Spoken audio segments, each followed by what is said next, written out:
ये नकली राम है। और जितना आज जातिवाद बढ़ा हुआ है, दलितों के साथ जितना जातिवाद आज हो रहा है, अभी 2 साल पहले अगस्त में राजस्थान में एक बच्चे ने एक स्कूल के अंदर पानी पीने वाला जो घड़ा रखा हुआ था उसके हाथ लगाया था, उससे पानी पी लिया था। उस बच्चे को इतनी पिटाई करी वहाँ के टीचर ने कि बच्चा ख़त्म हो गया था, मर गया था। बाराबंकी में अभी एक टीचर, दलित टीचर, जिसका रजिस्टर साइट। हम सबको राम लाए हैं, हम राम को कैसे लाएंगे ये बताइए। हमारे तो राम खुद हैं, हमें सब राम लाए हैं। सब जनता जितनी पब्लिक है, जनता को तो राम ही लाया है। और ये राम को लाने की बात कर रहे हैं, कहाँ से राम लाएंगे? राम तो सबको लेकर आए हैं। तो ये इनकी बिल्कुल निराधार बात है। आज जनता चुनाव लड़ रही है, ज़मीन पे जनता लड़ रही है, इन्हें इनकी। और आप देखिए आज जो महिलाओं के साथ अन्याय भारतीय जनता पार्टी की सरकार में हो रहा है। आपने पूरे देश ने देखा जब मणिपुर में एक महिला को निवस्त्र घुमाया गया। देश के प्रधानमंत्री उसके बाद विदेश घूमने गए, लेकिन उस महिला पीड़ित से मिलने मणिपुर नहीं जा पाए। अभी हमारे देश में देश की महिला पहलवान जंतर मंतर पर बैठी रही अपने न्याय के लिए, लेकिन प्रधानमंत्री जी का मन उनकी तरफ। जितनी सरकारी एजेंसियां सारी बेच दी। कितनी देश के अंदर चिकित्सा के लिए कितनी बड़ी दिक्कत है, कितनी बड़ी बेरोजगारी है आज देश के अंदर। ये जुमले पार हैं, ये जुमलेबाज हैं, और इन जुमलेबाजों को हम देश से इससे भगाएंगे। और जो संविधान बचाने की बात करेगा, ये कहते हैं हम राम को लाए हैं, हम कहते हैं जो संविधान बचाएगा हम उनको लाएंगे, जो शिक्षा को बढ़ावा देगा, जो रोजगार देगा हम उनको लाएंगे। तो ये इनका कोई भरोसा नहीं है, ये जनता को बहकाने का काम कर रहे हैं। सही बात तो यह है, हमारे माननीय राष्ट्रीय अध्यक्ष जी अखिलेश यादव जी जो पीडीएफ बनाकर गठबंधन की सरकार बनाना चाहते हैं, जनता आज उनके साथ खड़ी है, मजबूती से खड़ी है। और जनता एकक वोट समाजवादी पार्टी और कांग्रेस और केजरीवाल को देने को तैयार है। दिल्ली में भी इनका सूपड़ा साफ है। पश्चिम में आज हमें हमें मंदिर नहीं चाहिए, हमें स्कूल चाहिए, हॉस्पिटल चाहिए, रोजगार चाहिए, चिकित्सा चाहिए। हमें मंदिर से क्या हो? मंदिर के बाहर बैठ के कौन सा भीख मांगना है? रोजगार कहाँ है आज? कितना रोजगार का उन्होंने वादा किया था? सारी सरकारी एजेंसियां, सरकारी कंपनियां सब बेच दी। जनता का कहना है कि जैसे उन्होंने मंदिर बनवाया तो मंदिर के बाहर जो लोग आएंगे, रुकेंगे, खाएंगे, पिएंगे। ये जो मोदी सरकार, ये बीजेपी वाले, ये आरएसएस वाले, ये मनुवादी लोग जो कह रहे हैं 400 पार, ये एक जुमला है। जैसे इन्होंने कहा था 15 लाख देंगे, 15 लाख रुपए पर देश के नागरिक को मिलेंगे। कहाँ मिले 15 लाख? पुलवामा की जांच का क्या हुआ? कहाँ गई 2 करोड़ रोजगार? नौजवानों को 2 करोड़ रोजगार के लिए कहा था। कहाँ गई दलितों की सुरक्षा? कहाँ महिलाओं की सुरक्षा? हर तरफ एक ही नारा है, 400 पार। अब की बार 400 पार और बीजेपी सरकार। जो राम को लाए हैं हम उनको लाएंगे। सिर्फ एक ही नारा है हर जगह, लेकिन पार्टियां और भी हैं जिसकी तरफ किसी का ध्यान नहीं जा रहा है। ये पार्टियां भी जोर शोर से अपने कामों में लगी हुई हैं। ये भी चाहती हैं कि हम जनता की सेवा करें।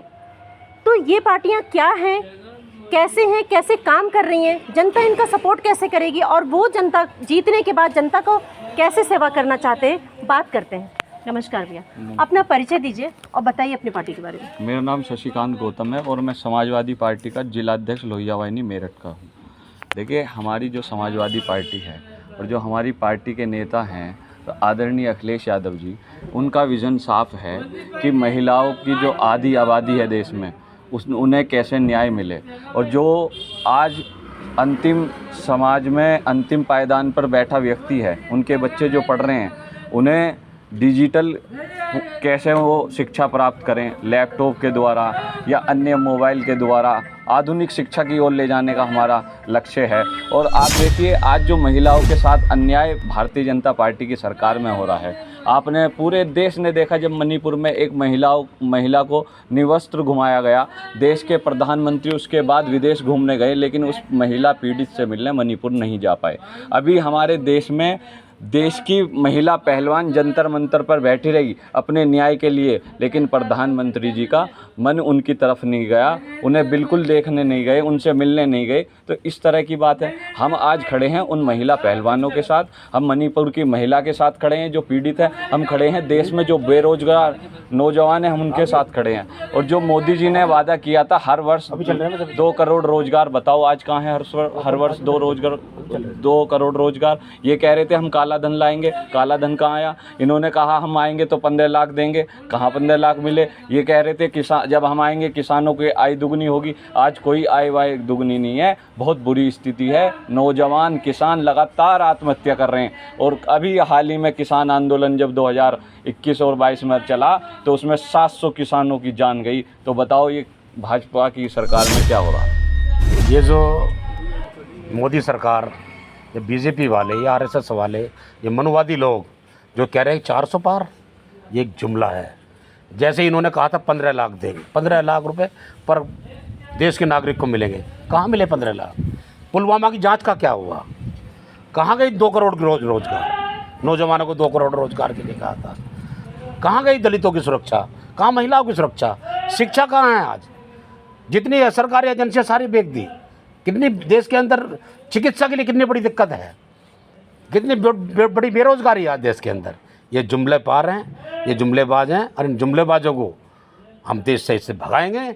और जो संविधान बचाने की बात करेगा, ये कहते हैं हम राम को लाए हैं, हम कहते हैं जो संविधान बचाएगा हम उनको लाएंगे, जो शिक्षा को बढ़ावा देगा, जो रोज़गार देगा हम उनको लाएंगे।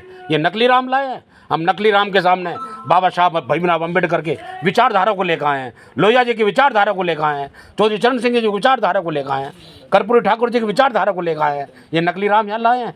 उनको सिर्फ उनको दिल्ली, उनको बॉम्बे भेज दिया जाएगा इस लाल टोपी के इशारे से। ये लाल टोपी ने भारत का सबसे बड़ा नेटवर्क, रेलवे रुक जाता है इससे। रेलवे रोक कर उसी ट्रेन में बैठाकर इनको फ्रंटियर एक्सप्रेस में सीधा इनको बॉम्बे भेजा जाएगा। ऐसा क्या कारण है कि सबका यही कहना है, हर तरफ एक ही बात है, अब की बार 400 पार मोदी सरकार? ऐसा क्या इन लोग, जनता क्यों इतनी पागल है इन सब चीज़ों के लिए? क्या सिर्फ राम मंदिर बनने से ही सबका कल्याण हो जाएगा? आपको क्या लगता है? हमें मंदिर नहीं चाहिए, हमें स्कूल चाहिए, हॉस्पिटल चाहिए, रोज़गार चाहिए, चिकित्सा चाहिए। हमें मंदिर से क्या हो? मंदिर के बाहर बैठ के कौन सा भीख मांगना है? रोज़गार कहाँ है आज? कितना रोज़गार का उन्होंने वादा किया था? सारी सरकारी एजेंसियां, सरकारी कंपनियां सब बेच दी। जनता का कहना है कि जैसे उन्होंने मंदिर बनवाया तो मंदिर के बाहर जो लोग आएंगे, रुकेंगे, खाएंगे, पिएंगे, तो उनको रोजगार वहां से मिलना शुरू होगा। आपके भी तो इसका मतलब तो देश के अंदर फिर हर कोने कोने में मंदिर बना दो। कुछ वहाँ भिखारी मिलेंगे, कुछ वहाँ बेचने वाले मिलेंगे, बैठ के नौजवान भीख मांगेगा वहाँ। अल्लाह के नाम पे दे दे, राम के नाम पे दे दे, शिव के नाम पे दे दे, यही करेंगे और बैठ के और क्या करेंगे? मैडम क्या है जो डिग्री धारक जो भी हैं सारे के सारे स्टूडेंट हैं, क्या हाथी के पकौड़े तलने का काम करेंगे? इनके लिए कोई रोजगार, कोई कुछ भी नौकरी सरकारी, सब प्राइवेटीकरण में लेके जा रहे हैं। बहुत से स्टूडेंट से हमारी बातचीत हुई तो उन्होंने कहा कि हमने वहाँ पे जब अप्लाई किया रोजगार के लिए तो उनको वेटर की नौकरी मिली है। जी, वेटर के सिवा और ये कुछ दे भी नहीं सकते। ये पकौड़े तलने की बात करते हैं, हलवाई बनाने की बात करते हैं, मंदिर के सामने भीख मांगने की बात करते हैं। नौकरी इनके पास है नहीं। गवर्नमेंट को ये बिल्कुल ख़त्म करने की चाहिए। एक अग्निवीर लेकर आए योजना, कौन करेगा 4 साल की नौकरी? आप अगर जीतते हैं, जैसे आपकी सरकार अगर जीतती है, तो क्या कुछ जनता के लिए आप करना चाहते हैं? क्या विचार है आपके? अगर इंडिया गठबंधन की सरकार बनी, जो समाज में पिछड़े, दलित, अल्पसंख्यक, जो वंचित समाज के लोग हैं, उन्हें समाज की मुख्य धारा से जोड़ा जाएगा। और इंडिया गठबंधन की सरकार बनने के बाद ही पहला काम होगा जाति जनगणना। आखिर पता तो चले किसकी संसाधनों में हिस्सेदारी है और कितना कब्जा किसका है। आप आज अगर आंकड़े की बात करें तो केंद्रीय विश्वविद्यालयों में आप देखिए SC ST OBC कहाँ है। अगर आप सिविल सर्वेंट में बात करें तो SC ST OBC को क्या पूरी हिस्सेदारी मिल पाई? सवाल ये है। सवाल ये भी है जो देश के प्रधानमंत्री कहते हैं मैं पिछड़ा हूँ, लेकिन उनकी सरकार में पिछड़ों की सबसे ज़्यादा हकमारी हुई। अभी यूपी में 69,000 शिक्षक भर्ती निकली, उसमें OBC के आरक्षण जितना मिलना चाहिए था उतनी उन्हें कोटा नहीं मिला। करीब 15,000 लोगों की नौकरी OBC की यूपी सरकार ने खाई है, योगी आदित्यनाथ जी की सरकार ने। वो करीब 1.5 साल से लखनऊ में आंदोलन कर रहे हैं, पिट रहे हैं, सड़क पर बैठे हैं, लेकिन सरकार उनकी सुनने को तैयार नहीं है। और एक और बात बता दूं, उसमें जो महिलाएं अभ्यर्थी हैं वो उन्होंने तो अपने सिर मुंडवा दिए थे पिछली बार 2021 में, लेकिन योगी आदित्यनाथ जी को शर्म नहीं आई। ये धर्म की बात करते हैं, जिस धर्म में महिला सिर मुंडवा ले तब भी इन्हें शर्म नहीं, इससे ज़्यादा बेइज्जती क्या होगी, क्या अपमान होगा धर्म का। तो आपको लगता है ये धर्म के नाम पर जो है जनता का दिल जीतना चाहते हैं और उनके लिए ऐसा कुछ नहीं कर रहे हैं जनता के लिए, लेकिन धर्म के नाम पे ये जीतने की कोशिश कर रहे हैं, आपको लगता है ये? हाँ, ये धर्म की बात करके मुद्दों से भटकाना चाहते हैं। रोज़गार, महंगाई और बेरोज़गारी, किसान आत्महत्या कर रहा है, उससे भटकाना चाहते हैं। अभी ये बुलडोज़र की बात करते हैं। मैं कह रहा हूँ वाराणसी में जो BHU की छात्रा थी उसके साथ गैंग रेप हुआ और गैंग रेप के बाद उसे निवस्त्र घुमाया गया। जब जांच पड़ताल की तो 1.5 महीने बाद पता चला वो बीजेपी के पदाधिकारी थे। उनके घर बुलडोज़र कब चलेगा? वो भारतीय जनता पार्टी के सदस्य हैं, इसलिए बुलडोज़र नहीं चलेगा। तो ये दोहरी नीति है। अब ब्रजभूषण शरण सिंह है, उन पर महिला पहलवानों ने आरोप लगाया, उनके घर बुलडोज़र कब चलेगा? ये सारी बात भटकाने की करते हैं। आज बड़े मुद्दे हैं रोज़गार, महंगाई। जो ये पेट्रोल कह रहे थे 50 रुपये लीटर, आज वो 100 रुपये लीटर इनकी सरकार में बिका है। तो सवाल ये बड़े हैं। ना यहाँ मैडम मंदिर की बात हो, ना शिवालयों की बात हो। प्रजा बेरोजगार है, पहले निवालों की बात हो। जो प्रजा चाह रही है कि हम रोजगार करें, अपने परिवार का पालन पोषण करें, उसको छीनने का काम कर रहे हैं। सारी की सारी सरकारी नौकरियां ध्वस्त करने का काम कर रहे हैं, सारा का सारा प्राइवेटीकरण में लेके जा रहे हैं। हम ऐसी गवर्नमेंट, ऐसी सत्ता लाना चाहते हैं जो हमें रोजगार देगा और हमारा घर और संपन्नता के साथ आगे बढ़ेगा और हमारा समाज और हमारा देश विकसित होगा। Thank you.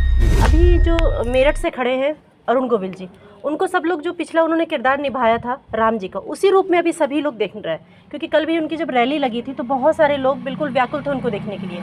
आपको लगता है कि अरुण गोविल जी रियल लाइफ और रियल लाइफ उनकी एक है? वो क्या सच में जनता के लिए राम साबित होंगे? ऐसा कुछ नहीं है, ये लोग इनकी गलतफहमी है। ये भाजपा ही तो कह रहे हैं, भाजपा के लोग ही तो कह रहे हैं राम को साबित करने की बात। राम को ये लाए हैं, राम तो हमको सबके राम हैं, हम सबको राम लाए हैं। हम राम को कैसे लाएंगे ये बताइए? हमारे तो राम खुद हैं, हमें सब राम लाए हैं। सब जनता जितनी पब्लिक है, जनता को तो राम ही लाया है। और ये राम को लाने की बात कर रहे हैं, कहाँ से राम लाएंगे? राम तो सबको लेकर आए हैं। तो ये इनकी बिल्कुल निराधार बात है।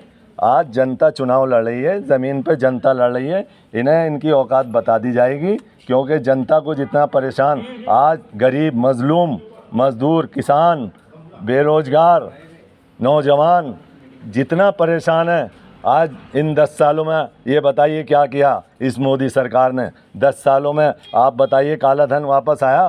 15 लाख आए वापसी, 15 लाख ले देने की बात कर रहे थे, 15 लाख दिए किसी को? लेकिन सब झूठ बोलने का जुमला है। अब ये गारंटी कह रहे हैं, पीछे भी वो जुमला था, अब ये गारंटी लाए नहीं, अभी से भी कह देंगे चुनाव के बाद ये भी जुमला है। तो ये इनका कोई भरोसा नहीं है, ये जनता को बहकाने का काम कर रहे हैं।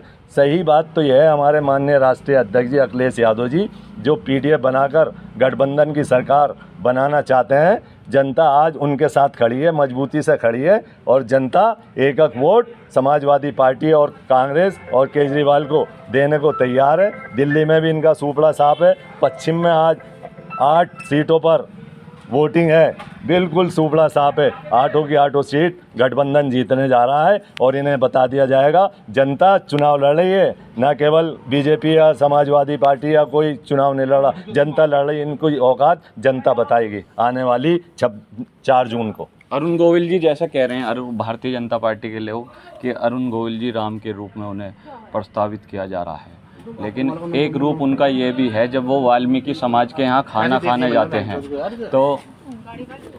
तो वो वहाँ पे खाना उनकी जब थाली में परोस दिया जाता है तो वो खाने को हाथ जोड़ लेते हैं, खाना नहीं खाते हैं वहाँ पे। हाँ, ये बहुत चर्चा हुई थी, इसकी वीडियो बहुत वायरल हुई थी। अरुण गोविल जी, हाँ, क्या था उसका मैटर? अरुण गोविल जी वाल्मीकि समाज के हैं, खाना ही नहीं खा रहे, हाथ जोड़ लिया खाने से।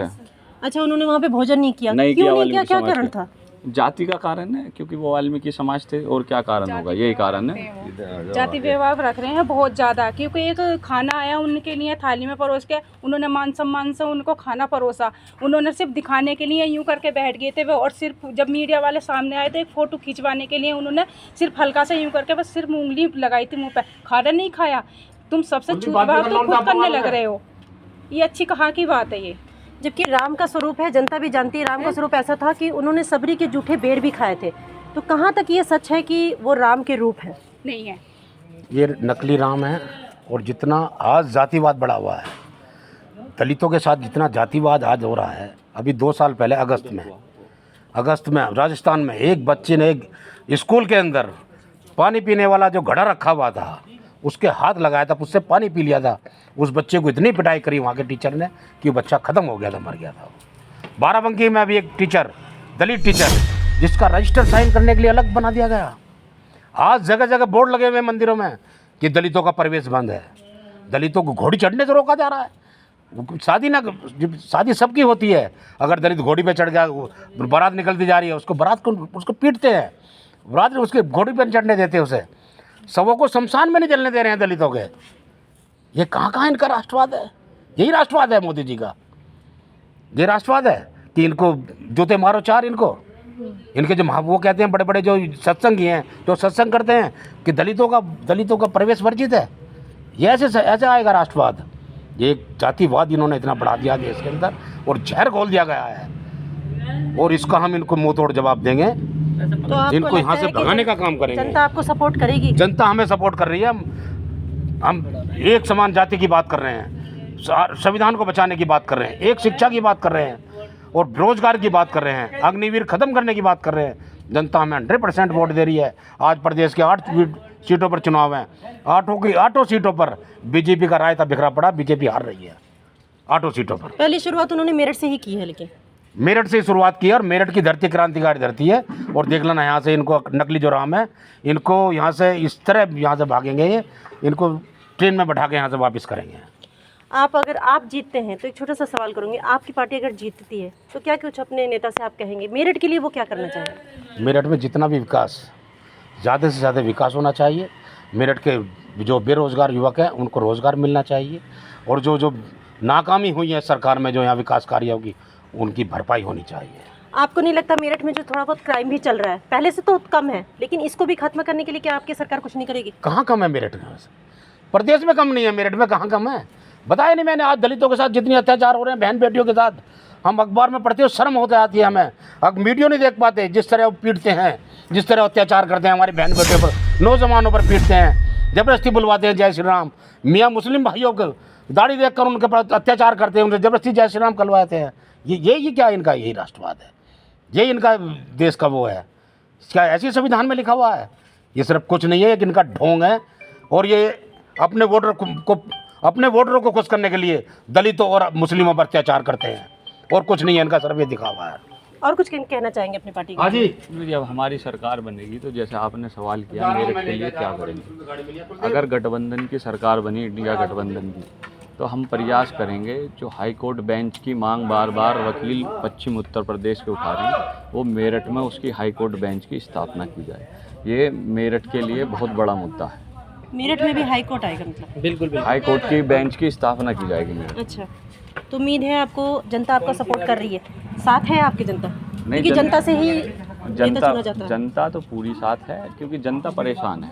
आज हर वर्ग, हर समाज का व्यक्ति भारतीय जनता पार्टी की जन विरोधी नीतियों के कारण उनके खिलाफ में खड़ा है। जो इन्होंने वादे किए थे वो पूरे नहीं किए, और बल्कि अत्याचार जनता पे बढ़ रहा है। इसलिए महंगाई से, बेरोजगारी से नौजवान परेशान है, किसान को उनकी लागत का फसल का मूल्य वाजिब नहीं मिल पा रहा, तो सब परेशान है, हर वर्ग, हर समाज के लोग। तो हमें जनता का पूरा समर्थन मिलेगा।